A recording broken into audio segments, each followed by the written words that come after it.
32 round रेले जाने के बाद अब राजभर ओम प्रकाश चंगुर गए हैं एकदम। 24 में दिनेश लाल निरहुआ इलेक्शन नहीं जीते, नहीं जीतेगा। हम कह रहे हैं नहीं जीतेगा चुनाव। 60 मनई ना मिल पावता है, कैसे 60 मनई की व्यवस्था करा। खाई यादव लोग वहाँ मोड़ दिए हैं। आप बताइए। फूल आगन अरे मंदिर पछवारे, अब गजब घंटा बाजे गोरखपुर के द्वारे। पता नहीं कहाँ आत्मा उनका भटक रही है घोसी में। सबसे बड़ी अगर कहा जाए, अगर कोई इस चुनाव में हारा है तो वो है दारा सिंह चौहान। बताइए, उन्होंने सिटिंग प्रत्याशी थे और उन्होंने जो है सपा से रिजाइन दे देते हैं और वापस बीजेपी उनको टिकट देती है। और उनमें इतना घमंड था, 2 जनों में, खास करके ओपी राजभर में इतना घमंड था कि ये सीट में जो है जिताकर जो है दारा सिंह को जो है ये लखनऊ पहुंचा दूंगा। लखनऊ कहां पहुंचाए अब ये खुद बताएंगे कि दारा सिंह को जो है ओम प्रकाश जी कहां भेज दिए। ओम प्रकाश राजभर के बारे में क्या कहेंगे हरकेश भैया आप? राजभर कितने कहेंगे भैया कि कहाँ गई ली है भैया। अरे मंगरू चाचा हेराई गई तोहरे अकेलिया मंगरू चाचा हो। अरे कहाँ हेराई गई तोहरे अकेलिया मंगरू चाचा हो। अरे घोसी में देखा जीत गई साइकिलिया मंगरू चाचा हो। अरे अब तू का उजाबा बाबा से कहबा अपन सुचानवा। अरे अब तू जाए के कवन बाबा से कहबा अपन सुचानवा। बाबा के यहाँ नाई अब तोहर उठे कानवा। अरे बाबा तो का अब छोड़ दे हैं बीच में धर भाई मोरे राजभर भैया हो। अरे बाबा अब की छोड़ दे हैं तो का बीच में धर भाई मंगरू चाचा हो। और घोसी में देखा जीत गई साइकिल गई मंगरू चाचा हो। ओम प्रकाश राजभर ने यादवों को कहा था कि 12 बजे इनकी बुद्धि खुलती है। क्या कहेंगे? बुद्धि खुल गई, बुद्धि तो एकदम खोल दिए हैं। अब राजभर को यादव लोग ढूंढ रहे हैं कि कौन से गड्ढा में कूदे हैं। पियर का मेघा है, कौन से गड्ढे में कूदे हैं, जनता उनको ढूंढ रही है। यादव लोग उनको बराबर तलाश कर रहे हैं कि कौन से गड्ढा में मेघा टोई बोल रहा है। वहां पर जाएंगे, उनको मेघा पकड़ेंगे। उनको मेघा बचेगा नहीं, मेघा पकड़ा जाएगा। बीजेपी के कुछ लोग बोल रहे हैं ज्यादा अभी उछड़े न सपा, क्योंकि सपा की सीट थी, सपा पहले भी जीती थी फिर भी जीती। अरे बीजेपी के लोग जो बोल रहे हैं ज्यादा उछड़े ना, बीजेपी की सरकार धोखाधड़ी से हो गई। बीजेपी के लोग तो जीने नहीं दिया, बीजेपी के लोग तो जीने नहीं दिया। आ गए बाबा बुल्टेजार बाबा, बुल्टेजार बाबा पूछो बुल्टेजार पर घर का सत्यानाश कर देते हैं। गरीबों को सत्यानाश कर दिया। हमारी क्षेत्र की बताइए आज दुर्दशा इतनी खराब हो गई है कि यूरिया नहीं मिलती है, किसानों का सब्सिडी नहीं आता है, गैस का सब्सिडी नहीं आता है। हर चीज महंगाई से एकदम परस्त है, पूरा प्रदेश परस्त है। बता रहे हैं कि बाबा जी आएंगे, बाबा जी अब खत्म होने वाले हैं। बाबा जी की कहानी अब खत्म होगी, अब समाजवादी सरकार आएगी। समस्या अब हरकेश भाई समाजवादी की पार्टी के सामने है जी। जो मायावती का वोटर था जो है घोसी में, वो सपा के साथ में था। जी। लेकिन जो आम चुनाव होगा उसमें मायावती भी लड़ेंगी, तब आप सपा की असली परीक्षा कहा जाता है 2024 में होगी। क्या कहेंगे आप? देखो मायावती का जो वोट है वो भी समाजवादी पार्टी के साथ में, क्योंकि मायावती जी जो हैं वह क्षेत्र में नहीं निकलती हैं। उनके पार्टी लड़ेंगे कोई मतलब नहीं रहेगा। चंद्रशेखर रावण जी हमारे साथ हैं, क्योंकि उनका वोट जो है आधा मुझे मिलेगा, आधा वोट ले जाए कोई दिक्कत नहीं है। लेकिन कहते हैं कि जो उनके वोट है ना, वो आंख मूंद के भी जाते हैं तो हाथी का सिंबल देखकर वोट देके चले जाते हैं। नहीं ऐसी बात नहीं है। अब वो लोग भी कुछ ज्ञान वाले हो गए हैं, पढ़े लिखे हो गए हैं। पहले जब अनपढ़ थे, पहले आंख मूंद के हाथी पे मोहर लगाते थे, अब आंख खोल के लगाते हैं। आंख खोल के लगाते हैं कि कोई जो हमारे जिंदगी में जो बढ़िया काम करेगा, मेरा भविष्य बनाएगा, अब मैं उसमें काम करूंगा। इसलिए अखिलेश जी को सब विश्वास किए हैं और आने वाले समय में इंडिया गठबंधन जिताएंगे। दोस्तों, सबसे बड़ी अगर कहा जाए, अगर कोई इस चुनाव में हारा है तो वो है दारा सिंह चौहान।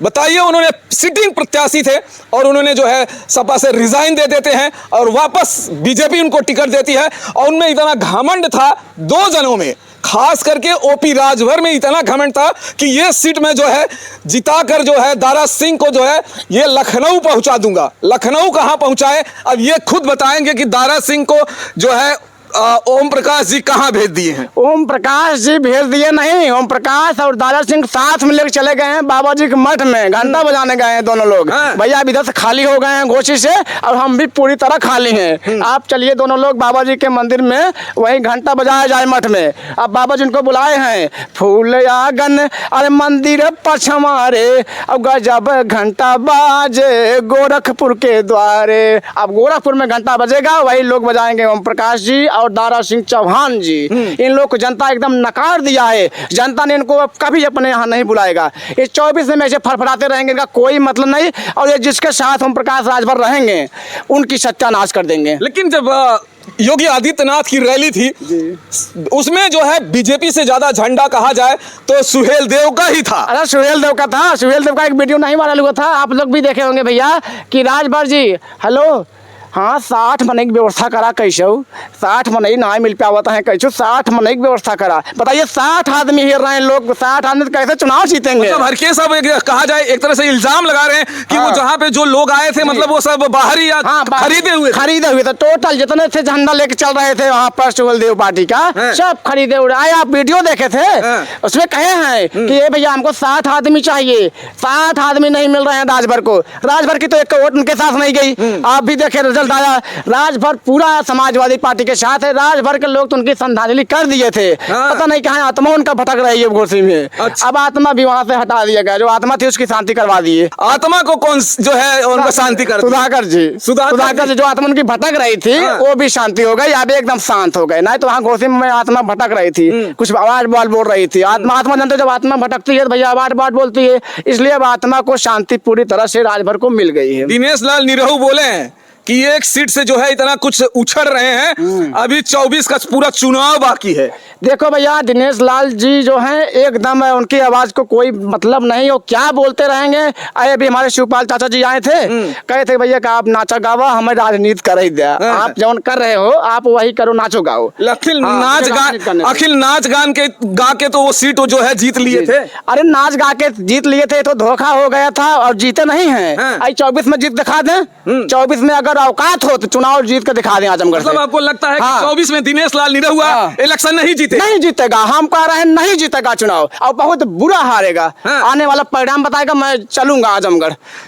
जो 24 में इलेक्शन होने वाला है, क्या आपको लगता है ये जो चुनाव हुआ है ये दिशा निर्देश कर दिया है? जी, दिशा निर्देश कर दिया है, पूरा भारत का दिशा निर्देश कर दिया है। इसको घोषी का चुनाव पूरा भारत देख रही थी, और घोषी ने परिणाम दे दिया। अब की बार इंडिया गठबंधन ऐतिहासिक वोट से जीतेगा और प्रधानमंत्री चेंज हो जाएगा। कहा जाता है कि दूसरा तो कोई बोल ही नहीं रहा है इस चुनाव को लेके, सिर्फ यादव लोग ही चिल्ला रहे हैं। अरे यादव लोग नहीं चिल्ला रहे। अच्छा बताइए, खाई यादव लोग वहाँ मोड़ दिए हैं? आप बताइए, पत्रकार हो, यादव लोग वहाँ मोड़ दिए हैं? नहीं, राजभर नहीं दिया है तो सब दिए। अच्छा ये बताइए, सिर्फ चिल्लाने वाले ताकत होनी चाहिए, चिल्लाने के लिए ताकत होनी चाहिए। हाँ वैसे कौन चिल्लाता है? चिल्लाने के लिए बोलना चाहिए, ताकत होनी चाहिए। ऐसे नहीं कोई चिल्लाता है, हमारे अंदर टैलेंट है तब मैं बोल रहा हूँ, वैसे सब नहीं बोल पाता है। अरे तो क्या आपको लगता है कि क्या बीजेपी में नहीं? बीजेपी वाले कहते हैं कि हम चिल्लाते नहीं हैं, हम जो है सिर्फ आराम से वोट ले लेते हैं। सपा वाले एक जीतते नहीं है कि मधु के जैसे उधरा जाते हैं। अरे मधु के जैसे उधरा माने भैया, उधरा तो लोग गए थे कि हर मंत्री बुला लिए घोषी में। ऐसा कोई मंत्री बचा नहीं था जो घोषी में नहीं आया था। ऐसा कोई मंत्री नहीं बचा था जो घोषी में नहीं आया था। कोई धान में घेर रहा था, कोई जोनहरी में घेर रहा था, कोई बजरी में घेर रहा था वोट। बताइए, ये भाजपा वाले का नियम है। कोई बताइए, स्वतंत्र को आप देखे थे मंत्री थे, वो धान के खेत में बछवा हेर रहे थे। अच्छा, ये लोग वोट नहीं हेर रहे थे, अपना बछवा हेर रहे थे कि बछवा जो छोड़े हैं ये कहाँ कहाँ चल रहा है, जनता का कितना नुकसान पहुंचा रहा है, यही ये लोग घूम रहे थे। ओपी राजभर कह रहे हैं कि ये सिर्फ बाईपोल इलेक्शन था, अभी मेन इलेक्शन जो है ना फाइनल बाकी है। राजभर तो यही कह रहे थे कि मैं चुनाव जीत गया हूँ, मैं चुनाव ऐतिहासिक वोट। कौन समाजवादी मोड़ दे रहा है? लेकिन समाजवादी पार्टी के लोग, वहाँ घोषी के लोग राजभर को ऐसा नकार दिए, अब राजभर घोषी में जाएंगे नहीं, कभी वहाँ पर अपनी गाड़ी लेकर नहीं जाएंगे हाल चाल पूछने का, भैया क्या हाल है। अब बाबा लगे जाएंगे तो मुँह में भैया करिखा लगा के जाएंगे, क्योंकि मुँह में करिखा तो लगाए दिए घोषी वाले।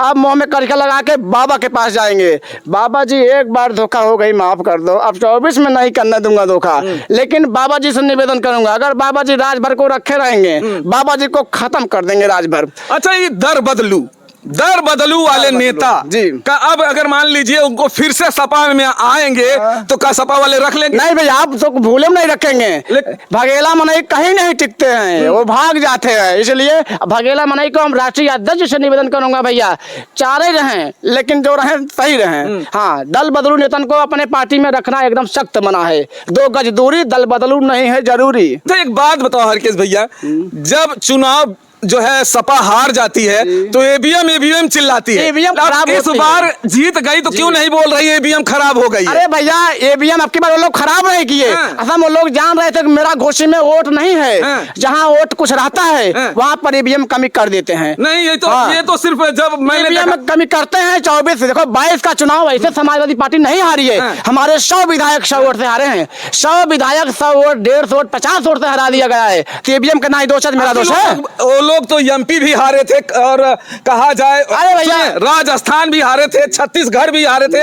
अगर ईवीएम में इतना छेड़खान होती तो ये सारी जो है सीटें कैसे हार जाती? जैसे जनता जान गई ना, वो जान गए कि हम चारों ओर से अब मेरा कोई मतलब नहीं है, मैं अब ईवीएम चुराऊंगा तो पकड़ा जाऊंगा। इसलिए जब देखो जान गए कि हम चुनाव हारेंगे तो बेईमानी नहीं करते हैं। अगर चुनाव जीतने वाले रहते हैं तो बेईमानी कर लेते हैं। अच्छा बताइए, मतगणना कितना देर होती है घोषी की? कल मतगणना 6 बजे तक चली, 5 बजे तक चली। बताइए, एक विधानसभा मतगणना पूरा दिन लगा दिया। ये लोग रात करना सोच रहे थे, रात हो जाएगी उसी में अपना काम बना लेंगे। आपको लग रहा था कि इसमें भी झोल होने वाला था? झोल कर देते, लेकिन जनता ने जब एक तरफा वोट दिया, कितना झोल मारोगे? जब जनता ने एक तरफा वोट दे दिया है समाजवादी पार्टी के पक्ष में, तो कितना झोल मारोगे भैया, आप बताइए। तो चलिए दोस्तों, समाजवादी पार्टी का झंडा गड़ा है और कहा जाए, और ये जो है दिशा जो है 2024 को जो है सपा देख रही है।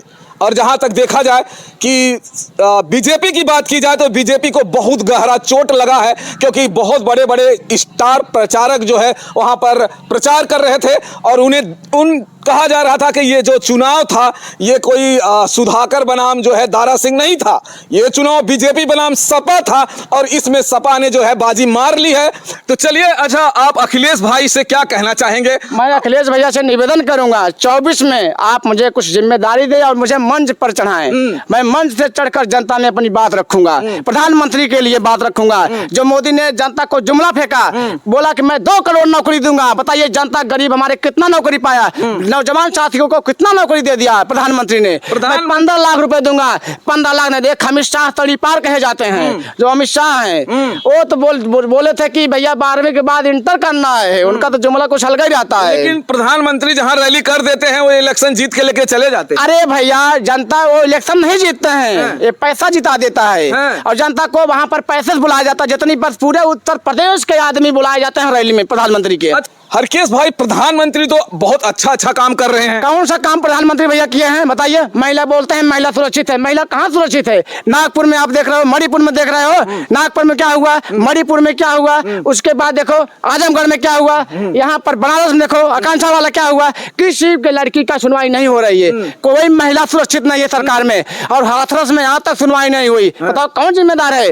अरे कहाँ गई तोहारे चौकी दरिया हो, कहाँ गई तोहर चौकी दरिया हो, इज्जतिया लुटाई गईली हो। बताइए, चौकीदार बोलते हैं मैं चौकीदार हूँ, 56 इंच का सीना है, 56 इंच का सीना है। कहाँ का भैया 56 इंच का सीना? अब तो हम तो निवेदन करूंगा प्रधानमंत्री जी, आप मुझे प्रधानमंत्री बनाओ, 2 दिन के लिए मुझे प्रधानमंत्री बनाओ। देश के लिए खाई विधान देखो कितना बढ़िया काम करेंगे 2 दिन में। 2 दिन का प्रधानमंत्री बना दीजिए भैया। नायक में जैसे अनिल कपूर को 1 दिन का सीएम बनाया गया था, हरकेश को 2 दिन का प्रधानमंत्री बना दीजिए। 2 दिन का मुझे तो फिर देखिए, कह रहे हैं कि हम काया पलट देंगे। नहीं, प्रधानमंत्री न बना पाए तो हमें उप मुख्यमंत्री बना दें, ये बीजेपी वाले। 2 दिन का बनाए, उसके बाद मेरा 2 दिन में विकास देखें कितना जनता के हित में काम करोगे। जो 2 साल नहीं, जो 14 साल में नहीं बीजेपी कर पाई, मैं 2 दिन में करूंगा। बीजेपी का जो आप हरकेश भाई, आप जो प्रधानमंत्री के ऊपर इतना एलिगेशन लगा रहे हैं, ये तो हर सरकार में ऐसे हो रहा है। हर सरकार में कहाँ होता है भैया? कौन सी सरकार में हुआ? कौन सरकार में जो है लड़कियों की इज्जत नहीं? हम एक बात है, अभी अतीक अहमद का हत्या हुआ ना, आप भाई गुंडा थे मान लो ना, गुंडा थे ना। अच्छा बताइए, कोर्ट कचहरी किस लिए बनी है? कोर्ट कचहरी का आदेश होता ही नहीं होता है। कोर्ट कचहरी ने उनको साल भर का सजा दिया, आजीवन का, आजीवन कारावास दिया। बीजेपी थोड़ी मारी, वो तो दूसरे कोई मार नहीं मारी है भैया, बीजेपी नहीं कोई मारे हैं ना। सुनो पहले, बीजेपी नहीं मारी है, बीजेपी नहीं मारी, हम मारे हैं। अरे वो तो पत्रकार बन के जो है दूसरे कोई लोग पत्रकार नहीं बने भैया, बीजेपी वाले का पूरा गठबंधन के साथ कांड हुआ था। ऐसा नहीं है कोई, बताइए प्रशासन के बीच में कौन किसको गोली मार देता है भैया? ये कौन सा भाई नियम है? प्रशासन के बीच में कौन किसको गोली मार देता है? ये भैया पूरा गठबंधन था, इसको खत्म करो। बता रहे तुम्हारा ये कहना है कि बीजेपी ये मिल के की है? हाँ, बीजेपी मिलकर की ये काम। हाँ, ऐसा था, जब कोर्ट कचहरी और जब न्यायालय बना है तो न्यायालय का मतलब ऊपर होकर बीजेपी वाले हैं। चलिए भाई, हर केस का सीधा जो आरोप है कि जो है का नियम पालन नहीं कर रहा है। बीजेपी वालों ने इसे अंजाम जो है मिलकर दिया है। फिर मिलेंगे दोस्तों किसी दूसरे वीडियो में। जय हिंद, जय भारत।